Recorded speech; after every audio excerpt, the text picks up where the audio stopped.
All right, so we will continue with an analysis of time delay. This will have two purposes. One is actually to understand what time delay does to the original system. And the second one is to be able to derive PID design formulas that are given in the literature. Okay. In particular, these internal model control based design tables are based on analyzing time delay, approximating time delay, and therefore making a design that takes into account to time delay. Okay, so there are different names for this that you might encounter in real life. Okay, essentially we can call it a pure time delay. Okay, it can be called transport lag. It can be called a transport lag because sometimes in a process you can actually control a variable, but that variable will be traveling a certain length for a certain amount of time in order to reach the destination as an effect. Okay, for example, if you think about a conveyor belt, okay, in the conveyor belt there is actually physical transportation of material. So if the amount of material you supply to a process from one end is a variable, that material is transported to another location so that there is a lag in seeing the effect of that variable at the end of that conveyor belt. Okay, it's also called the dead time, as we have seen. And as an effect, okay, you can encounter communication delay, which is again a pure time delay. Okay, so these are the kind of names you can see for that effect. Okay, now what is our problem? Okay, our problem is that basically, first of all, at this point we do not know, okay, how to analyze the effects of time delay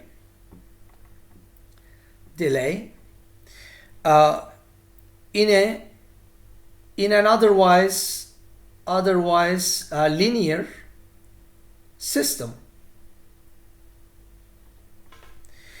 Why? Because most of our tools, for example in EE407, are designed for rational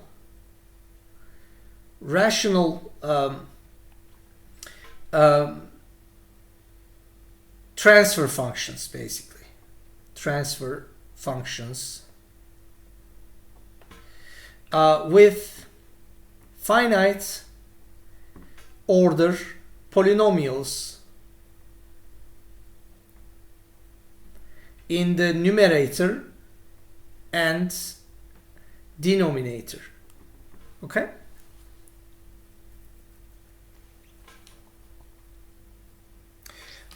so that is important because as I've discussed, right, important because pure delay may be introduced in many systems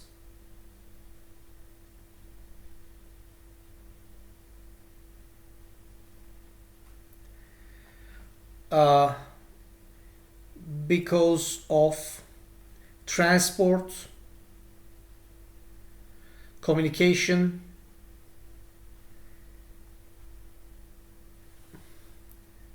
delay, etc. Okay, even in, let's say, in your graduation projects, okay, if you basically have if you have, let's say, a wireless link from your controller to the controlled system, let's say you design a small robot that is moving over on the plane, and your controller is running on your computer, so that the controller's output is communicated to the robot and sensor data is being communicated back to the controller, you basically have a time delay. Okay? If you don't understand what it does to the system, you can design your controller all you want in MATLAB, whatever, but when you implement it, you will observe strange behavior differences from the one that you have designed. Okay? So the second thing that we want to do, for the time being, we don't know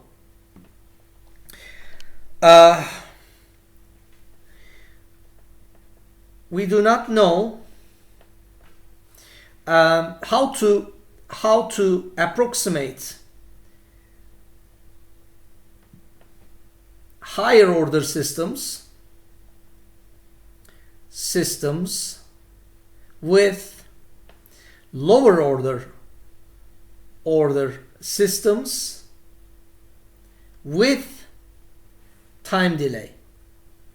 So that's going to give us another tool actually, where we can approximate higher order systems with lower order systems, but supplemented with a time delay. Okay, so system with dead time. Okay, for example, you can approximate a third order linear system with a first order system, linear system with dead time. Okay, so we will see that as well. In fact, this statement is not actually, we know, at least we have one method of approximating higher order systems with lower order systems. Do you guys remember what that is? Did you guys catch the question? We have at least one way of representing or approximating a higher order linear system with a linear system of lower order. Do you guys remember what that method is? Dominant pole approximation. Very good, very good, right? It's the dominant pole approximation. So if some of the poles of the higher order system are much closer to the j omega axis, at least 5 to 10 times, in that case you can approximate the system with only the dominant poles, and you can just ignore the non-dominant poles. But this second method that I'm going to discuss, using time delay, in fact will give you a better approximation, but with the use of a time delay. So we will still keep the dominant poles, but instead of completely ignoring the effects of the non-dominant poles, we will be able to actually collect all that faster behavior in the form of a small time delay. Okay, so we will learn that as well. Okay, so why this is important again, let me also write that down. This is important because